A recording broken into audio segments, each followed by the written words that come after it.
l'information de 23h sur RTI 1. Madame, monsieur, bonsoir. Les titres de ce journal.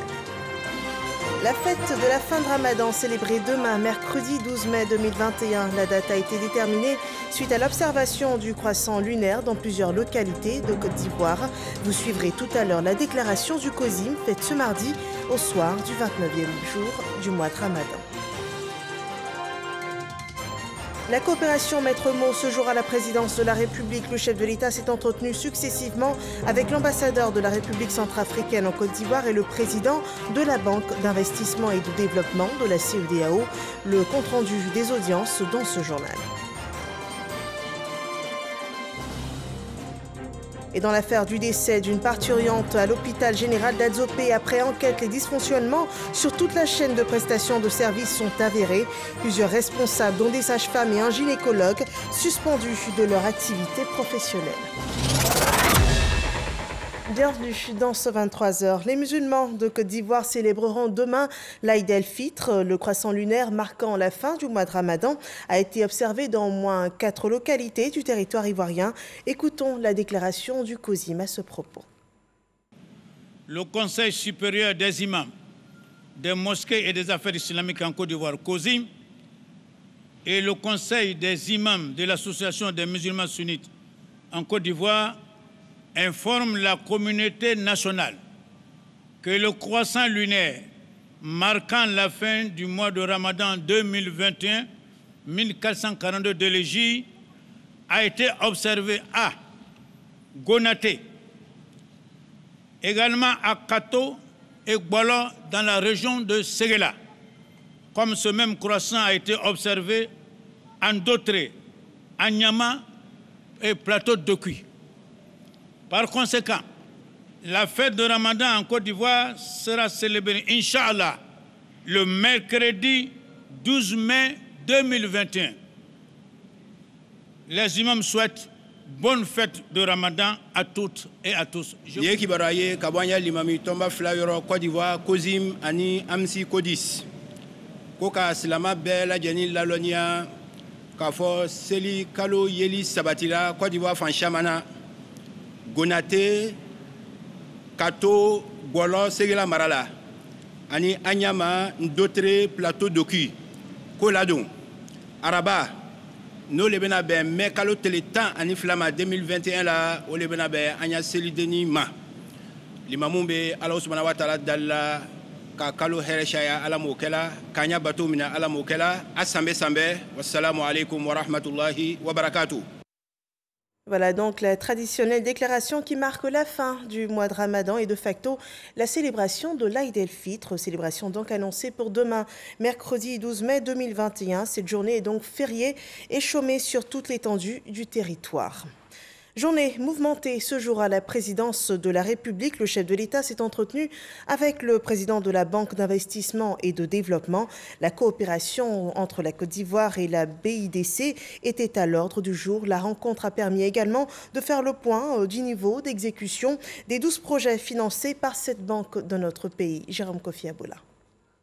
La Côte d'Ivoire, un marché de premier choix pour la BIDC, Banque d'investissement et de développement. C'est le président de cette institution, Georges Donkor, qui le dit. Déclaration qu'il a faite après sa rencontre avec le président de la République, Alassane Ouattara, ce mardi au palais présidentiel. We are here this morning, first and foremost, to extend our... L'audience qu'on a eue avec le président de la République, pour exprimer donc notre gratitude au gouvernement ivoirien pour tout le support et pour tout l'appui qui est donné à la banque. On a aujourd'hui 12 projets en cours d'exécution en Côte d'Ivoire pour un montant total d'environ 100,7 milliards de francs CFA et nous nous assurons de faciliter donc les décaissements pour la réalisation physique de ces projets. Avec le dynamisme qu'a l'économie ivoirienne, nous pensons que la Côte d'Ivoire reste un marché de premier choix pour la banque. Le plan stratégique 2021-2025 en cours d'élaboration nous indique que 3 piliers ont été considérés dans ce plan-là, notamment l'industrie et la digitalisation de l'économie, le développement humain et aussi donc, ces piliers-là sont en concorde avec dans les priorités de la banque, les priorités stratégiques de la banque. Et c'est pour cela encore que nous sommes là ce matin pour renforcer donc cette coopération et pour permettre à la banque de continuer ses investissements en vue donc de pour réaliser les objectifs du plan stratégique en cours d'élaboration par la Côte d'Ivoire. La Banque d'investissement et de développement BIDC a été créée en 1975. Elle a pour vocation de financer le développement des pays membres de la CEDEAO, Communauté économique des États de l'Afrique de l'Ouest. Et pour cette autre audience au palais présidentiel, le chef de l'État a échangé ce mardi avec l'ambassadeur de la République centrafricaine en Côte d'Ivoire. La diplomate en fin de mission a fait ses adieux au chef de l'État. Les échanges ont aussi porté sur le renforcement de la coopération entre la Côte d'Ivoire et son pays, la République centrafricaine. Le point de Jérôme Kofi Abola. Honorine Lydie Magba ce mardi devant le président de la République, Alassane Ouattara. Les échanges entre les deux personnalités se sont déroulés au palais présidentiel de la République de Côte d'Ivoire. Ambassadeur de la République centrafricaine, Honorine Lydie Magba a indiqué être venu rencontrer le chef de l'État ivoirien pour l'informer de la fin de sa mission sur le sol ivoirien. Ma mission s'achève en République de Côte d'Ivoire. Je garde un très bon souvenir. Je tiens vraiment à remercier sincèrement Son Excellence le Président Alassane Ouattara, son admirable épouse Madame Dominique Ouattara et toute la Côte d'Ivoire pour l'accueil qui m'a été réservé dès mon arrivée en Côte d'Ivoire. Ma mission ici a été une très belle expérience dans ma carrière de diplomate et je compte mettre en place ce que j'ai appris ici en Côte d'Ivoire pour l'intérêt de la République centrafricaine. Et je maintiens que la Côte d'Ivoire est un exemple de sortie de crise pour la République centrafricaine. Et je pense que vous savez tous que nous, les diplomates, nous sommes comme des militaires. On est détachés à tout moment, on nous rappelle à tout moment. En Côte d'Ivoire, je me suis fait une famille, des amis, et je garde des très bons souvenirs de tout le monde. La diplomate centrafricaine a par ailleurs fait savoir qu'elle doit le succès de sa mission à l'hospitalité légendaire des autorités et populations ivoiriennes, tout en se félicitant des relations exemplaires entre la Côte d'Ivoire et la Centrafrique. Et la Côte d'Ivoire collabore également avec ses voisins. L'exemple avec la coopération ivoiro-burkinabé, elle se manifeste dans plusieurs domaines de la vie des deux États et spécifiquement sur le plan sécuritaire dans le cadre de la lutte contre le terrorisme. Le ministre ivoirien de la Défense s'est entretenu avec le président de la République du Burkina Faso. La mutualisation des efforts est souhaitée pour la sécurité des frontières. Abou Sanogo nous en dit davantage. Ouagadougou, capitale du Faso. Le ministre d'État, ministre de la Défense, Sotene Birahima Ouattara, en visite d'amitié et de travail, reçu par le président du Faso, Roch Marc Christian Kaboré. Le ministre ivoirien était porteur d'un message du président de la République, Alassane Ouattara. Les échanges entre l'émissaire du président ivoirien et le chef d'État burkinabé ont porté sur des questions de coopération entre le Burkina Faso et la Côte d'Ivoire, notamment sur la lutte contre le terrorisme dans la sous-région. Nous pensons que la lutte contre le terrorisme ne peut être menée par un seul État. Il faut donc mutualiser les efforts, se tenir informé, essayer de mettre ensemble nos moyens pour lutter efficacement contre ce fléau. Ce qui se passe en Côte d'Ivoire intéresse le Burkina Faso. Bien entendu, ce qui se passe au Burkina intéresse au plus haut niveau la Côte d'Ivoire. C'est deux pays qui ont des destins liés. Et pour ce faire, nous devons nous mettre ensemble pour essayer de faire en sorte que nos populations puissent vivre en paix et en sécurité.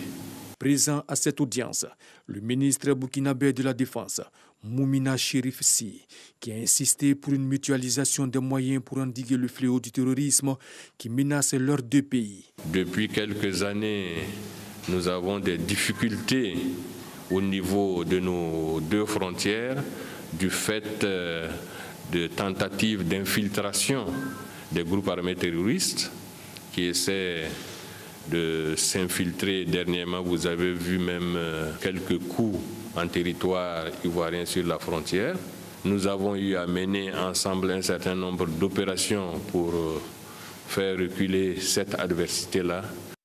Après le Faso, le ministre d'État, ministre de la Défense Téné Birahima Ouattara, se rendra au Mali. En Côte d'Ivoire, la vidéo-verbalisation fait désormais partie du système de sécurité routière. C'est une première en Côte d'Ivoire.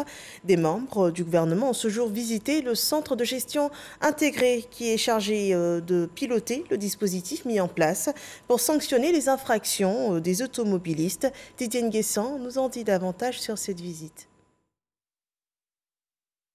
Communiquer sur le dispositif de vidéo-verbalisation et sensibiliser les automobilistes tout en assurant la sécurité des données à caractère personnel. Un travail interministériel, la présence des ministres Amadou Koulibaly, en charge de la communication des médias et de la francophonie, et Roger Félix Adam, premier responsable de l'économie numérique, des télécommunications et de l'innovation, auprès d'Amadou Koné, ministre des Transports. Il s'imprègne des équipements et du process du Centre de gestion intégré de la mobilité. De la collecte des données sur les routes à la constatation des infractions par la police, en passant par leur traitement, le processus est expliqué aux 3 ministres par l'opérateur technique. Nous avons un bel exemple de digitalisation. Au-delà des lois, je pense que c'est surtout la sécurité des Ivoiriens et le respect des règles. Parce que une fois qu'un accident arrive et qu'une personne est décédée, la loi n'existe plus pour cette personne-là en tout cas. Donc bien évidemment la répression est une chose, mais aussi la prévention. Je salue en tout cas l'avènement de la police 2.0. Vous avez des policiers qui, derrière des ordinateurs, agents assermentés, vont verbaliser tous les contrevenants. C'est une innovation à saluer. En tant que ministre de la Communication, porte-parole du gouvernement, il était important que je vienne m'imprégner de toute cette évolution technologique. Nous avons vu un travail extraordinaire qui est fait. La réussite du projet du système de transport intelligent repose en partie sur l'évolution du cadre réglementaire sur lequel travaille le gouvernement. En ce qui concerne la mise en circulation, en ce qui concerne les infractions, les limitations de vitesse, tout ceci est régi par un ensemble de textes qui sont utilisés par le système. Bien évidemment, il y a d'autres textes que nous allons prendre, sur lesquels nous sommes en train de travailler, mais en attendant, il était important qu'on puisse tester grandeur nature dans cette opération, cette nouvelle opération, et que les Ivoiriens s'habituent à ce qui est en train d'être fait. Les réformes dans le transport routier concernent aussi l'examen du code de la route. La phase théorique et pratique avec les gendarmes a débuté ce mardi 11 mai. Le gouvernement est aussi alerte pour cette saison des pluies. Un comité interministériel de gestion des crises prépare un plan de prévention, de riposte et de gestion des inondations dans le district d'Abidjan, en particulier également sur toute l'étendue du territoire. Les populations seront sensibilisées à la sécurité et à l'assistance des personnes en détresse. Jean-Marc Djadji. Prévenir les risques d'inondation et de catastrophes à l'approche de la saison des pluies dans le pays. C'est la mission à laquelle s'attelle le gouvernement à travers cette réunion du comité interministériel de gestion des crises, présidé par le général de corps d'armée Vagondo Diomandé, ministre de l'Intérieur et de la Sécurité, ministre, représentant des forces de défense et de sécurité, acteurs de l'environnement. Tous ont fait le point des crises précédentes et réfléchi sur des solutions à envisager. À l'issue de cette rencontre, le comité mise d'abord sur la sensibilisation des populations vivant encore dans les zones à risque. Les années précédentes, nous avons été confrontés à des situations que nous ne voulons plus revivre. Vous vous souvenez certainement de toutes les inondations que nous avons connues par le passé. Et je voudrais qu'on ait ensemble une pensée pour toutes les victimes enregistrées. Il a été retenu un certain nombre de mesures, notamment la communication, une communication ciblée, parce que nombre de nos concitoyens habitent dans des zones à risque. Et malgré toutes les précautions que l'État a prises par le passé, certains continuent d'habiter dans les zones à risque. Ceux-là, il faut qu'on les sensibilise. L'assistance aux populations en cas de sinistre n'a pas été occultée par les acteurs. Il a été question aussi pour nous de répertorier les zones de recasement potentielles et les mettre dans des conditions qui vont permettre l'accueil d'éventuels sinistrés. Évidemment, il faut le faire pendant que le sinistre n'était pas encore déclaré. Le gouvernement appelle à la responsabilité des citoyens quant à l'entretien des infrastructures d'assainissement. Malgré toutes les injonctions, c'est un chantier qui devait être arrêté. On a vu qu'il continuait. Ceux-là doivent être interpellés parce que certains ouvrages sont construits sur les passages d'eau et le gouvernement, à travers l'ONAD, a fait de grands travaux, des travaux importants qui doivent permettre de juguler tout le flux d'eau qui va certainement arriver en cas de grande pluie. Les pluies diluviennes ont coûté la vie l'année dernière à plus d'une dizaine de personnes dans le district d'Abidjan. Le comité interministériel de gestion des crises invite les populations à la vigilance dans les jours et mois à venir.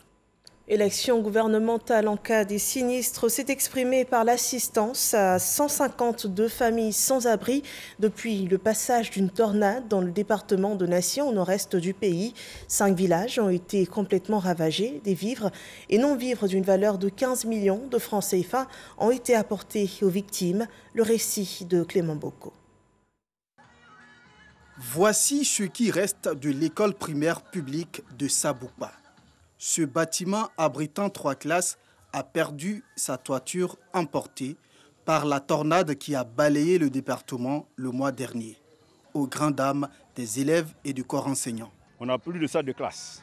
Alors nous sommes contentés de ce bâtiment inachevé qui est là-bas. Donc on a procédé d'abord par jumelage des classes. CP1 et CP2 dans la même salle, CE1 et CE2 dans la même salle et CM1 et CM2 dans la même salle.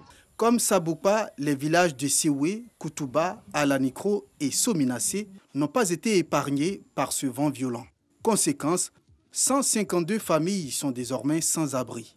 Ce dimanche, la ministre de la Solidarité et de la lutte contre la pauvreté est arrivée à Saboupa pour apporter la compassion du gouvernement aux sinistrés des 5 villages. Ce sont environ 4 tonnes de riz, de l'huile, de la tomate, des pâtes alimentaires, des nattes et de l'argent pour ces familles. Le tout d'une valeur de 15 millions de francs CFA. Votre présence à nos côtés, au beau milieu de l'épreuve, traduit avec exactitude la volonté du chef de l'État de créer une nouvelle Côte d'Ivoire qui place au cœur des priorités l'amélioration des conditions de vie des populations sans distinction.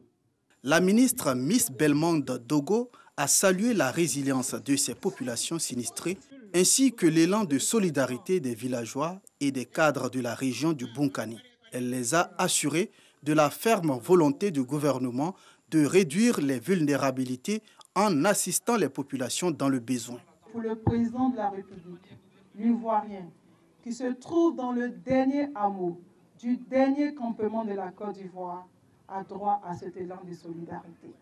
Pour que nous puissions avoir cette Côte d'Ivoire solidaire, le gouvernement se doit d'être à vos côtés partout où vous trouvez, peu importe la distance. Outre les difficultés du moment, les populations ont souhaité que le gouvernement se penche sur les problèmes de voirie, d'adduction à l'eau potable et la réhabilitation des écoles endommagées par la tornade. Doléances que la ministre de la Solidarité et de la lutte contre la pauvreté a promis transmettre au gouvernement. Voyons à présent le dossier de ce journal. Il porte sur la gestion de la crise énergétique actuelle. Les Ivoiriens ont été hier informés du rationnement de la fourniture en électricité. Une solution immédiate pour gérer la faible production de l'électricité. Personne n'est épargné. L'impact commence à se faire sentir. L'enquête de Jean-Luc Bambo et c'est le numéro Éco Plus de la semaine.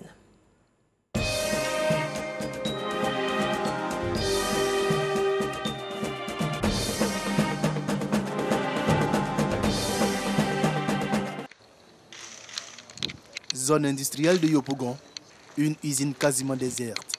Adama Koulibaly fait sa tournée quotidienne d'inspection. Depuis environ 2 semaines, ces machines sont à l'arrêt. Cette machine fait la mise en forme et puis après, elle découpe le produit fini qui est empilé de l'autre côté. Directeur technique de cette unité de production de toiture en fibre-ciment, son activité subit de plein fouet la crise de l'électricité. Depuis une dizaine de jours, on ne produit pas. Parce que les fournisseurs de ciment n'arrivent pas à nous fournir. Ils sont rationnés en électricité. Et si on n'arrive pas à les fournir, nous, on ne peut pas travailler. Donc, le courant n'est pas constant. Et nous, on n'a pas un groupe assez puissant pour nous faire produire. Même si le courant revenait à la normale aujourd'hui, si on ne nous a pas fourni du ciment, ce serait impossible de produire. Une centaine d'employés menacés de licenciement. Le manque à gagner est important. En temps normal, on produit 500 000 m² de toiture par an. Et avec cette situation-là, on est à zéro à la limite. Adama Koulibaly n'a pas encore évalué les pertes financières liées à ces perturbations dans la fourniture de l'électricité. Il est sûr d'une chose, les gains de l'entreprise s'en trouveront fortement affectés.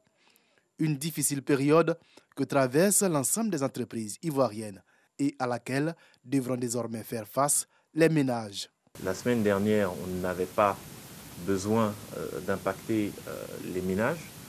Face aux incidents de ces derniers temps, donc, nous devons déployer ce programme donc, sur un principe d'interruption sur des plages pouvant aller jusqu'à 6 heures.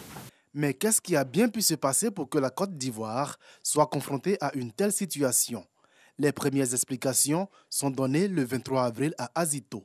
Il y a 2 jours, un incident s'est produit ici. Une grosse machine a connu une panne imprévisible. Et malheureusement, nous avons dû rationner la distribution de l'électricité. Et malheureusement, les populations ont dû subir cela. Le ministre, tout en se félicitant de la réparation de la machine en question, levait un coin de voile sur une autre cause de l'indisponibilité de l'électricité, la baisse du niveau d'eau dans les barrages hydroélectriques du pays. Illustration ici au barrage d'Ayamé 1 dans le sud-est, mais également au barrage de Kossou dans le centre. Le niveau d'eau nous limite en fait. La puissance dont on a besoin pour faire tourner l'alternateur pour avoir la puissance à la sortie, on n'a plus cette puissance-là. Parce que le niveau d'eau ne nous permet pas d'avoir notre puissance mécanique. L'eau joue en effet un rôle très important dans la création de l'énergie. La force des chutes d'eau est transformée en énergie qui est utilisée pour produire de l'électricité. La Côte d'Ivoire compte 7 barrages hydroélectriques dotés d'une capacité de production de 2970 gigawattheures. Ces barrages tournent aujourd'hui bien en deçà de leur capacité. Le niveau d'eau dans les barrages électriques n'a pas encore été refait, n'est pas encore remonté, si bien que la capacité de production électrique par l'hydraulique est réduite en raison donc du niveau d'eau qui est insuffisant. Et par la suite, plusieurs incidents ont eu lieu sur les outils de production et sur les lignes haute tension. Encore une fois, des incidents imprévus. Des barrages en manque d'eau, des centrales thermiques surexploitées à bout de souffle, mais également la pandémie de Covid-19 a retardé plusieurs investissements dans le secteur. Voici les principales causes de la crise de l'électricité en Côte d'Ivoire. C'est un déficit de 200 MW que subit la Côte d'Ivoire aux heures de pointe. Mais pour le gouvernement, il s'agit bien là d'une crise conjoncturelle qui se résout avec des mesures bien ciblées. Nous avons commencé des échanges avec les industriels pour qu'ils prennent le relais et qu'ils produisent en interne de sorte à compenser, à nous aider à gérer ce déficit. Nous avons créé donc une cellule de veille. Les ménages, eux, sont désormais rationnés. Des coupures entre 6 heures et 12 heures et entre 12 heures et 18 heures. La Côte d'Ivoire, qui exporte plus de 10% de son électricité vers les pays voisins, a réduit également cette exportation de 200 MW à 60 MW. Le retour à la normale est prévu pour juillet, donc la situation devrait progressivement s'améliorer et non pas s'empirer. La capacité hydraulique installée est bien au-delà de ce qu'elle produit aujourd'hui par manque d'eau. Donc ce n'est qu'une situation conjoncturelle que nous traversons qui ne peut pas être baptisée ou appelée délestage parce que on n'est pas dans une situation structurelle de déficit. La livraison de la 4e turbine d'une capacité de 253 MW en construction à la centrale thermique d'Azito à Yopougon devrait régler définitivement les coupures actuelles d'électricité. Des solutions de crise, mais également des investissements pour renforcer le parc de production. Plusieurs projets importants ont été lancés, notamment les barrages de Gribo-Popoli, 112 MW, et Sengrobo-Awati, 44 MW, en cours de réalisation. Le pays pense à diversifier également ses sources de production. Pour le solaire, il y a 4 projets d'énergie solaire qui vont être réalisés sur la période là, de maintenant à 2023. Et si tout va bien, au cours du mois de juillet au plus tard, le démarrage des travaux de la première centrale solaire de Côte d'Ivoire, donc à Boundiali, va se faire pour une mise en service en 2022. Et va suivre aussi, donc c'est le chantier de la première centrale solaire donc flottante, donc à Kossou, et qui va aussi se faire. Pour l'heure, tout est mis en œuvre pour réduire le temps d'indisponibilité de l'électricité et le rationnement. Faire en sorte que les 3 mois de difficulté ne viennent pas anéantir les 10 années d'efforts consentis pour réduire la fracture énergétique. Tel est l'objectif des autorités ivoiriennes.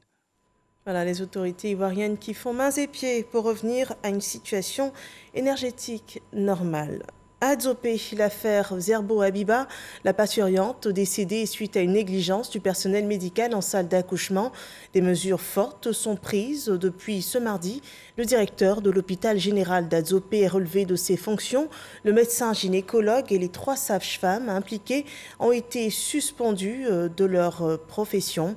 D'autres mesures sont aussi annoncées pour l'amélioration de la prise en charge dans les hôpitaux francoisiaux. Ces images amateurs sont celles du mécontentement populaire à Adzopé, région de la Mé, après le décès de Zerbo Abi, parturiente de 40 ans, morte en couche pour raison de négligence médicale. Le ministre de la Santé, de l'Hygiène publique et de la couverture maladie universelle a rencontré la famille éplorée le 8 mai dernier. Pierre Demba a promis aux populations, après investigation des sanctions contre les coupables, ce mardi à son cabinet. Le soin est revenu à l'inspecteur général, le docteur Ablé Kissi, face à la presse, de rendre public les conclusions. Les dysfonctionnements avérés sur toute la chaîne de prestation de services imposent les mesures suivantes. 1. Le relèvement de fonctions concernant le directeur de l'hôpital général d'Adzopé, docteur Dagri Ngata François. 2. La suspension des activités professionnelles du médecin gynécologue Isidore Blibi avec saisine du président de l'Ordre des médecins de Côte d'Ivoire pour les sanctions disciplinaires. 3. La suspension des activités professionnelles des 3 sages-femmes, Madame Malan Né Assoumou Benyan, Madame Ebi Valérie et Madame Kra Adjoua Nadej. Des mesures de recadrage, mais aussi des dispositions pour l'amélioration du dispositif sanitaire ont été annoncées. Il s'agit du renforcement en ce qui concerne le fonctionnement des comités de gestion des établissements sanitaires en impliquant formellement les préfets, les élus locaux et les représentants de la population. L'utilisation rationnelle des professionnels de la santé sur toute l'étendue du territoire national. L'utilisation pour les accouchements des lits disposant des barrières de protection. Rappelons que Zerbo Abi, la parturiente décédée, portait une grossesse de 42 semaines. Voyons à présent le point Covid de cette journée.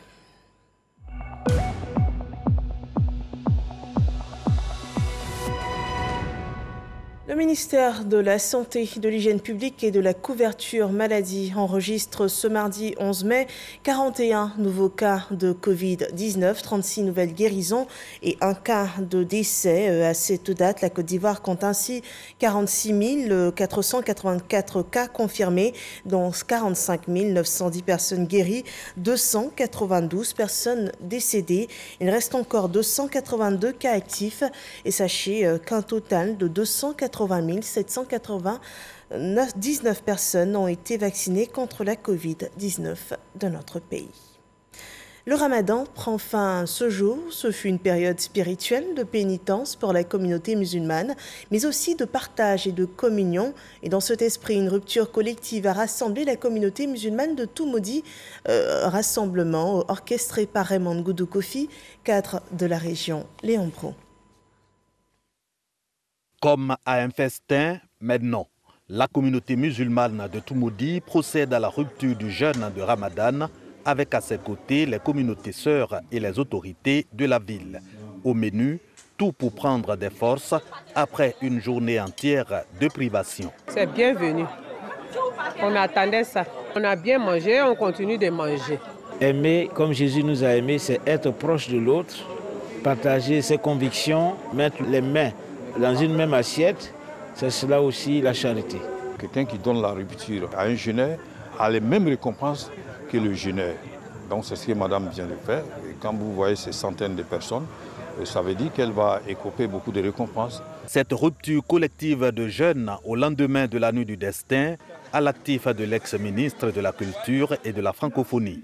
Raymond Goudou-Kofi manifeste ainsi sa solidarité aux musulmans de sa région, question de les exhorter à davantage de prières pour la paix en Côte d'Ivoire. Ici à Toumoudi, nous vivons en parfaite cohésion et nous voulons, après tout ce qui s'est passé dans notre département, nous retrouver ensemble pour prier.